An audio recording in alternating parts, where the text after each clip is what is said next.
Welcome to another edition of Trunk and Tales as we navigate what is happening in the world of politics. I'm Stacy Smith, and if you're watching or listening to this podcast, I ask that you hit the like or the subscribe button on whatever platform you happen to be using. So you want to run for public office. Well, what should you do, and how should you go about it? We'll have some pointers from the experts, and also a discussion about Senator John Fetterman and a potential challenger who may be laying the groundwork to take him on. It's coming up in this edition of Trunk and Tales.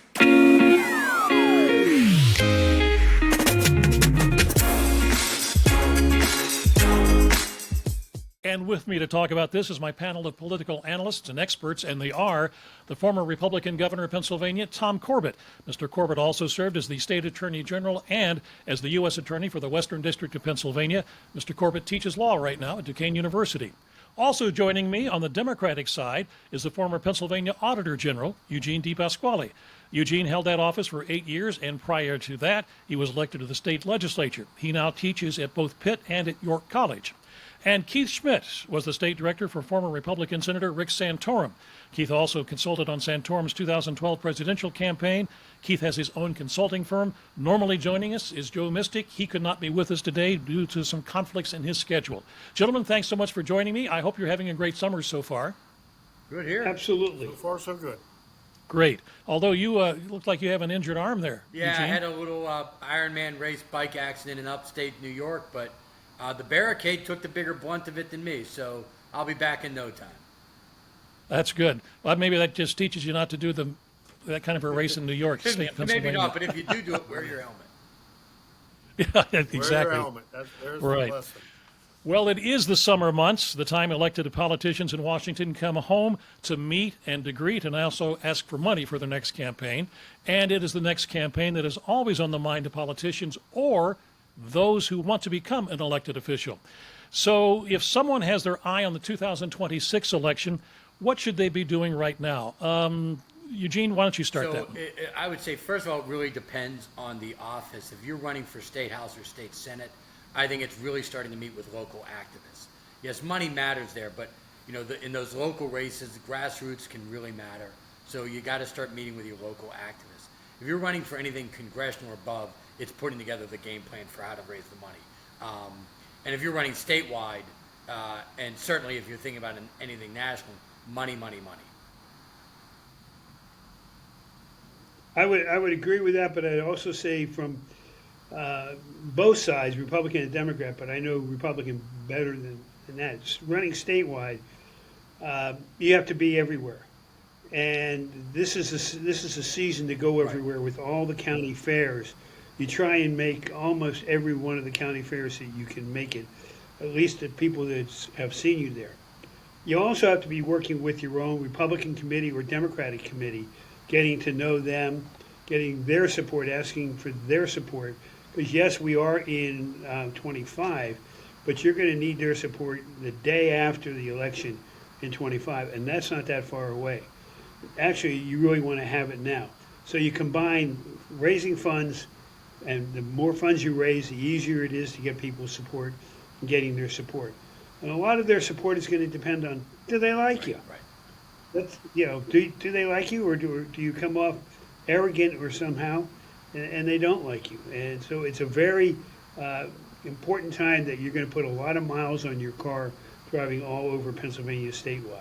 That's a good point by the governor real quick before Keith, and that is, there may be these entourages when you see people in the presidential general, but even when you're starting out with a gubernatorial or an auditor general or an attorney general campaign, it's mostly the candidate and maybe one staffer who are getting in this car driving themselves. Or the candidate by himself in a primary, in the beginning of a primary. Right, no question. Keith, what are your thoughts? Gentlemen had some esteemed colleagues had some great points. I would say I would echo their points. July and August, though, are probably the 2 months that's pretty much a non-political months. Meaning you can be visible, but don't be political. I mean, it is those lazy, hazy days of summer. There's a lot of traveling going on. As the governor indicated, you have to show up places, you have to be seen, but people don't want to really talk about a hard political discourse or policy or asking for my vote. What you need to be is you need to be in front of them. And there's plenty of opportunities in the summer months to do just that. And I think both these gentlemen, I know Eugene mentioned about, the coalitions and the political people. Because it doesn't even matter if it's July or August, there are certain people that politics is always on the front burner. And that's committee people, both state and local. That's coalition activists. You can hear from them and they're not going to feel offended that you're talking to them because they expect to be talked about early before certain decisions are made. So these are not exactly fundraising months because really people are, especially if you're asking people to show up somewhere, because try to get anybody anywhere in July and August. I mean, it's just pretty much, it's an 80% no rate. I mean, they're either traveling or they're busy with their families or sporting events with their children. These are not high water marks for politics these 2 months. I stressed the county fairs before, and Gene, I'm sure you understand going to the county fairs also. You go, you walk around, you just meet people. You go, if they're the Republican tent, the Democrat tent. I always went, not only to the Republican tent, I always went over to the Democrat tent from the day I started running, because I wanted them to see I wasn't a demon with horns and everything. Yeah, I'm a Republican, but you're gonna, if I win, I'll be representing you also. And you're just trying to build bridges that you may never cross. The one thing you don't want to do is burn bridges down. I'll add on to that because I think the governor's right. Look, sometimes you go over to the other party's tent and they go, "Oh, you seem like a normal human being." I think there's that. I also I think it's important for people to see how you really are. So go play some of those games at the carnival and stuff like that. Be willing to lose a game of like when you shoot the water into the fish tank or something like that. I mean, just have people see as a regular person. I think that's because I'm sure the governor's had this happen, if not once, 1,000,000 times. Oh, I see on TV, I thought you were X, but you were just out there having fun. Yeah. All right, so that's the visible, not political side. Be visible. You don't need to be political. That's a great time to distribute T-shirts with your name on it. I mean, get a couple dozen people at the fair. They give them a free T-shirt. Have all the sizes. They'll wear them for you. They're walking billboards. We've all done that. Whether either personally when you ran or races that I've run in the past. You just want that sort of name association in these days of summer. All right, let's just say that I want to run for the state legislature, that I want to become a state representative. You kind of touched on this, but where do I begin? Do I need to start calling committee people, or do I just start, trying to come up with a campaign on my own? I know you indicated you have to talk to the committee people, but how do you go about that? I mean, I think you start with, regardless of what party you are, these committee people in the party chair of that area, the county in particular, and certainly local, that stuff's usually all on the party website. So I would start off with, if you wanted to be, whether you're, again, D or R, forget that. If you're living in, say, in our area, Allegheny or Westmoreland or something like that, you call up the county chair and you say, "Hey, I want to take out the coffee," and you just say, "Hey, here's what I'm thinking about doing. I'm looking to run for the state house. Hey, look, if there's an endorsement process, I respect that. I know you can't jump in and just support me right away if you even can, period. But who are 5 or 6 people I can call?" And look, one thing I've learned about this stuff, and it certainly applies with me as well, we love giving advice. People don't always love giving money, but people love giving advice. I'm sure, anyone that runs for auditor general, I don't care R or D, they call me up. Anyone that runs for governor, they call the governor up. I'm sure Keith gets U.S. Senate phone calls all the time. We love to just say, "Hey, here's 7 people you should call. Let me know how it goes." And one thing I offer, particularly on the D side, but even on the R side, particularly if it's related to the actual job, I think you should call these 3 or 4 people. And if they don't call you back, let me know. I'll call them and make sure they call you back. Because I believe people should have access to the ballot and access to that information. That's something I do. So my final question on this particular topic is that the next statewide race of importance that's coming up, of course, is that for governor, if I'm not mistaken. And should either a challenger to Mr. Shapiro on the Democratic side or someone who wants to become governor on the Republican side, how long ago should they have started their groundwork on this? or is it too late? 2 years ago. That's already begun. Yeah. If you're entering now, you're too late. Yeah, the In only fact, I actually think there is not. I think that die has already been cast on the Republican side, and we're probably going to endorse it state committee in September. Yeah. You know, so those type of things start well in advance. yeah, I'll argue with you there, Keith. I'll argue with you there. If you are a candidate that can fund yourself to a certain extent, because right now I don't think we have self-funded. a potential candidate out there. I think we do have a potential gubernatorial candidate, undeclared at this point in time. It won't be declared in September. I disagree. They won't do it right then, but it'll happen in January at the state committee meeting. Will there be a Republican primary? Maybe, but who knows at this point in time. But if somebody would come in and they could self-fund, then it becomes a completely different ballgame. I don't see that happening right now. yeah, I will. Maybe it's because they want to clear the field, Gov. But I've been hearing from people that I respect and I trust their opinions that there is a lot of talk about an endorsement as early as this fall. That and the only reason they would do it, because you're right, generally that happens in January. The only reason they would do it is if it's some strategic thing to try to make sure we keep other Republicans out of the race. But I have been hearing about a fall endorsement. Yeah, the only thing I'll add in addition to that, look, on the Democratic side, to take on an incumbent in your own party is virtually impossible. And that, I would say it's really hard, even if someone that can write their own check. But if someone is of significant wealth that wants to run for U.S. Senate or governor, and they can write their own check to fund it, that does break some of the rules. Doesn't mean they can win, but it does break some of the rules. But barring that, and we really have had it's happened in Pennsylvania, but it's not as often as you see in some other states. But if someone has to go to the office in the traditional way of building coalitions, getting party support to get the nomination, if you are a Democrat or a Republican right now and you're looking to start it right now, I would say you're better off trying out for the Pittsburgh Steelers. It's too late. I'd rather try the politics than trying to get on a football field. Probably true.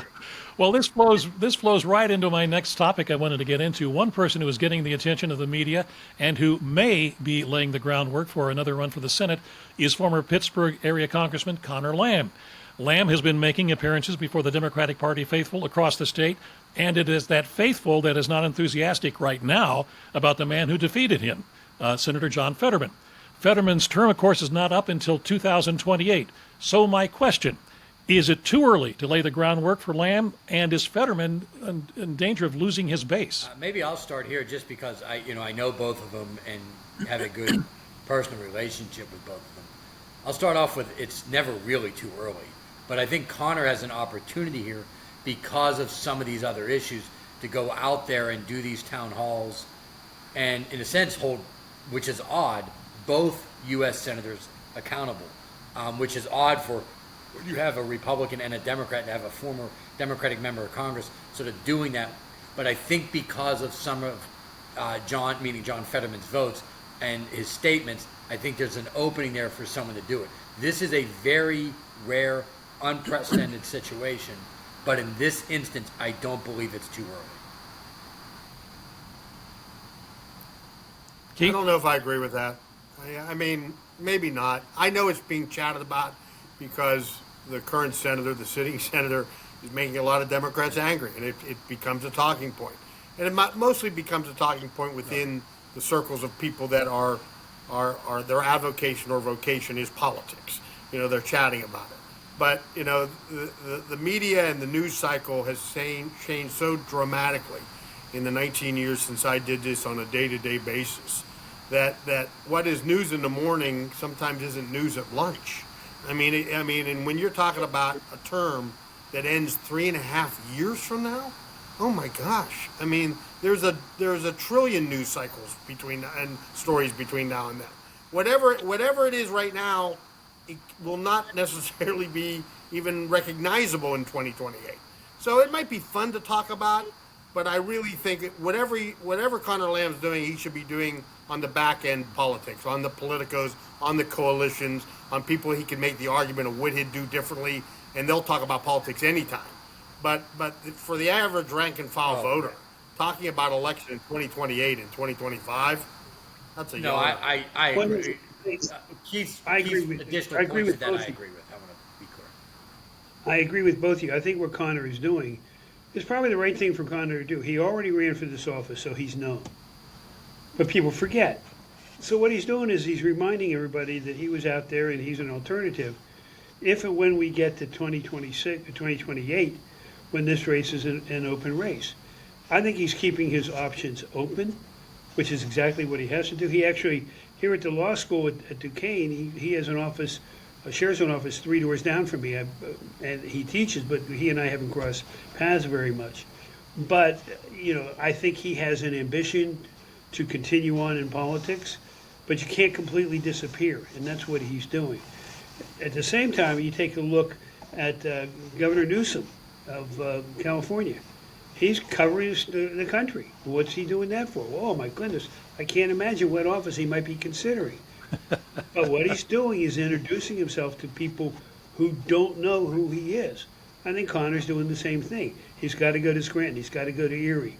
He's starting it early enough he can actually go to some Republican counties that might try and introduce himself up there. So I wouldn't fault him at all for this if he's got the gas money to get around there. And the other thing Well, I'll just add as a final, because I think we're all, I agree with all of our statements, which I know makes bad TV sometimes, but I also think it's in this economy, or when I say the attention economy, which Keith alluded to, which is news cycles change by the hour sometimes, anything you can do right now, and Trump has showed this, even if it's ridiculously bad, it's almost anything you can do to get attention on yourself probably has political benefit. And really, it's going to, in my mind, come down to the gut feeling of Democrats, because it's the challenge is in the Right. primary, obviously, because of what he's been doing, very provocative things he's been doing in joining the Republican ranks on major issues. Again, has that hit the rank and file? I'm not sure. Certainly, all the politicos know about it. They're angry about it. But I will say this: the moons have to completely align for Connor Lamb to take a second bite. Because losing once in a close race, you still have the Lamb name, you were a congressman, you had a career, you could bank and monetize that in the future. You lose to the same guy twice, it's an asterisk that will live with you the rest of your political life. Absolutely. So the only way he gets in it is if he's pretty damn sure that if I raise the money and stick to a certain message, I win this race. Because in the end, as damaged as he might be, he's still an incumbent United States senator from the 5th largest state in the union. So, By the way, you and have by the to way, be Keith, careful. you know this as well as anybody, the polling shows he would be very difficult to beat now in a general election. The vulnerability that John Fetterman, Oh, absolutely. the vulnerability John Fetterman has right now, and it's real, is in a Democratic primary. But a lot of Republicans have grown fond of him now that if he gets to the primary, he will be very difficult to beat in the general election. But let me throw this curveball. And I think it's one of the reasons he's getting out there and getting his face around and talking to people. What if John Fetterman decides he's not yeah. going to run? He's now out there ahead of anybody else that's kind of doing it. He hasn't said he's running for anything. He's introducing himself. Smart move on his I agree. part. He's a young man. I think he's under 50. Oh, yeah. So that to me is young. He's getting out there. I don't know. It's very hard for people coming out of the Southeast on the Democrat side to win statewide in a Senate race anymore. Remember, the last Democrat senator before Fetterman was Specter, but he had been a Republican for so long. And before that, it was like 1962. Yes. Yeah, because Wofford won Yeah. the special and then didn't hold it. Yes. That's exactly right. Before Wofford, the last full-term senator was, I think, elected in 1962. Before Wofford. A couple of quick points here. Governor, you said about Connor Lamb even venturing into the Republican territories, counties, whatever, in central Pennsylvania, maybe north central Pennsylvania. That is something that Fetterman did on his own in his campaign in the general election. That's why I think he's one of the smarter politicians around. And I personally think a lot of this is calculated for exactly what you said, Eugene, in that the polls show that Republicans don't necessarily dislike him right now. They're not in love with him, but they don't necessarily, turn their nose up like they did when he first began to run. The other question I have about this, and you guys can answer it, is if Connor Lamb is picking up any kind of support, is that support coming from the progressive side of the party, which is where they thought Fetterman was, and maybe he still is, or is it just Democrats in general? I will go first here again, but I think Keith, I'd be shocked if Keith doesn't agree with this. He is definitely, if he's picking up support, it's on the progressive side where, interestingly enough, he probably struggled the most in his 2022 primary against Fetterman, where Fetterman was more the progressive darling. But I would be shocked if average, everyday registered Democrats even know most of this is going on. They may be aware of Fetterman's votes, but Connor going and having town halls all over the place, that's not something rank and file regular Democratic voters are paying as much attention to. They are paying attention to Fetterman and his votes, but that's about it. Okay. We'll move on here to the next topic, and it's again on politics, and perhaps focusing again more on the Democratic side here, and that is that we are in Western Pennsylvania, but what is happening in New York has caught the attention of people across the country. Self-avowed Democratic socialist Zohran Mamdani won the Democratic primary for mayor in New York. What can we take from this? A rise of Democratic socialists, or is it just a primary and most Democrats did not vote in it? Can I jump in real fast? Yes, absolutely. I was just reading at lunch today an article about what's going on in New York City, in the city of New York, that the Democrats are actually down into three different factions. Traditional Democrats, the establishment, the Mamdani Democrats, the progressives, and then a center-left group. And I think they said abundance or something like that. Does that ring a bell? That rings a bell. And they're only looking at the city of New York. That's going to be an interesting fight over the city of New York. Yeah, my take on it is that, and this is myself sort of being more in the moderate wing of the party, it's not a rise of Democratic socialists. It is about a candidate who was very savvy and caught fire on an element of the primary electorate, which was totally within their rights, which is New York City is basically unaffordable for average, everyday people. And Mamdani captured that message and rode it to victory. And I'm not sure all of his other positions were fully vetted. And I think he was very media savvy. And I think he ran a very smart campaign.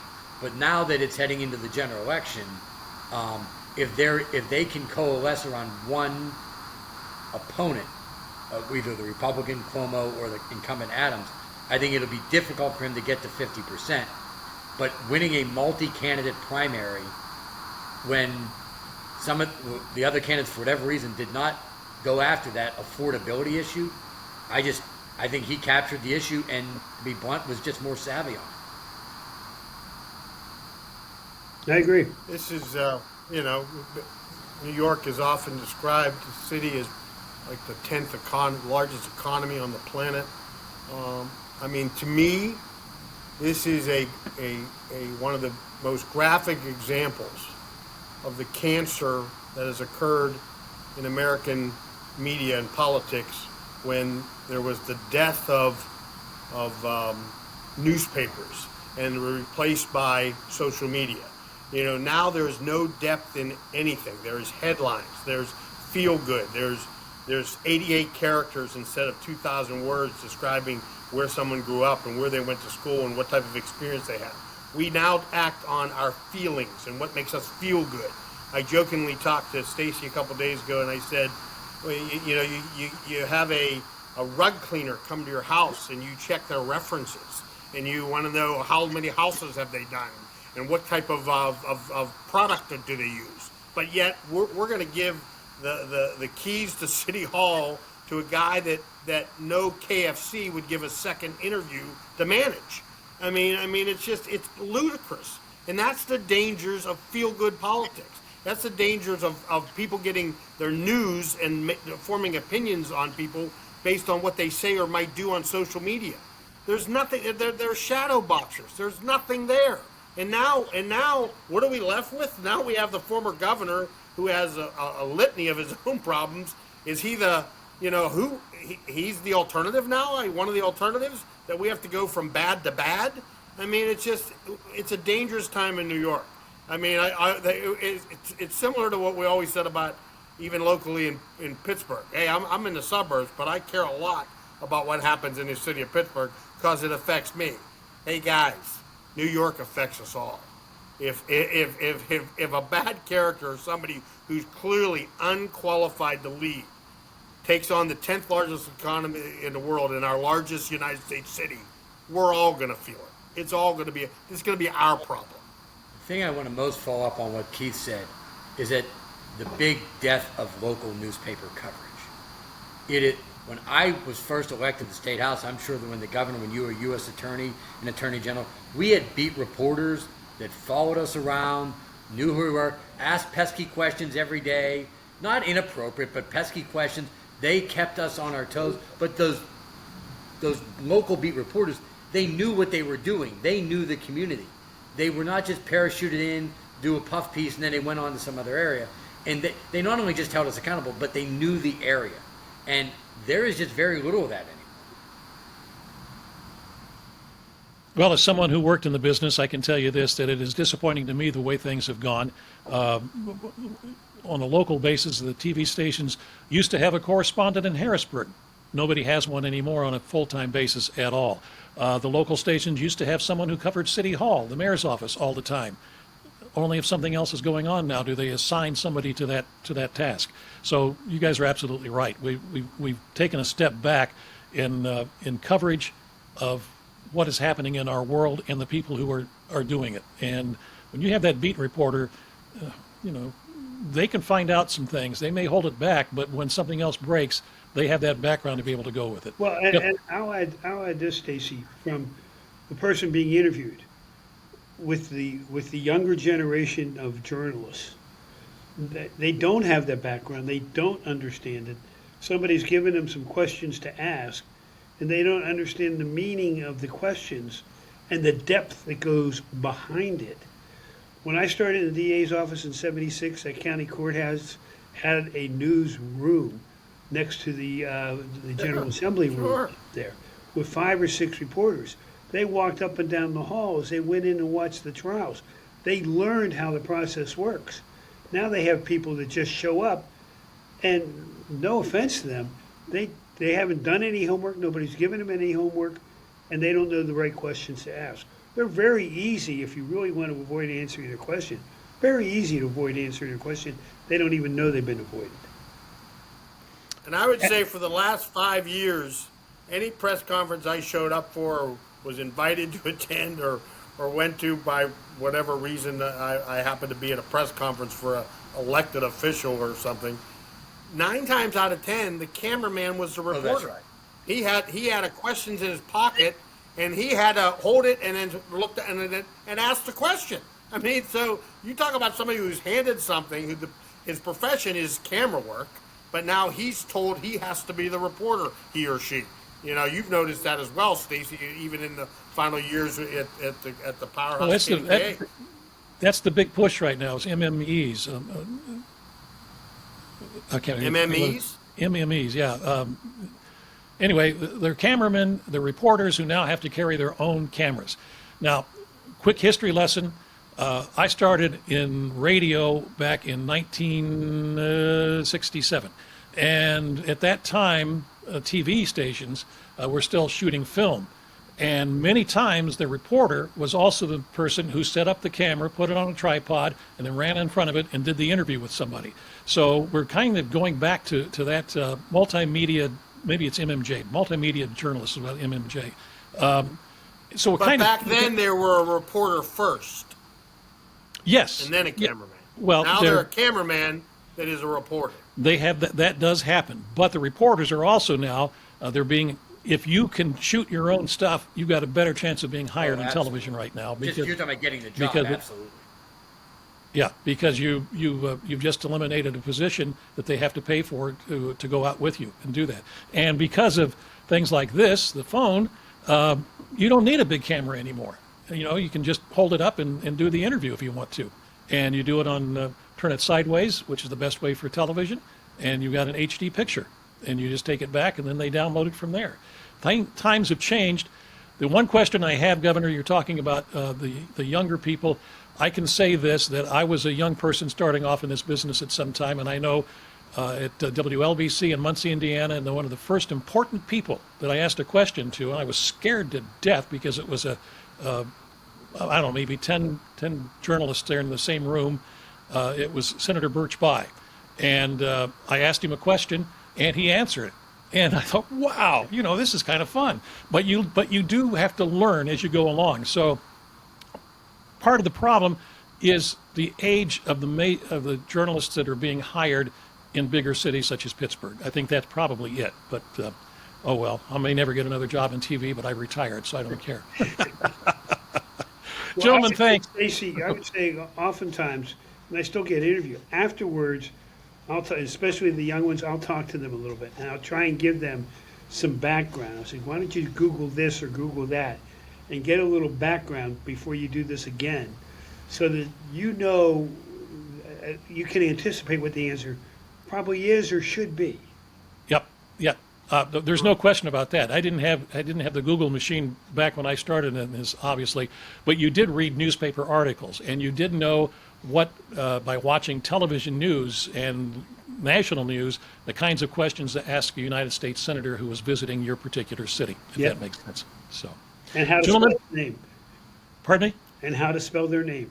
And how to spell their name, How to spell their Bayh, Birch Bayh. And I can sing you the song when he defeated Homer Capehart, but I won't do that right now because it was a campaign song. But anyway, I had one more question for you, but we'll save that for the next time. But we'll continue our look at politics on our next episode. Again, if you're watching or listening to this podcast, I urge you to say that you like or subscribe to this podcast on whatever platform you happen to be using. But for right now, thanks again for joining us, and we'll see you again in about 2 weeks for another edition of Trunk and Tales. Thanks, guys. Thank you. Thank you, Stacy.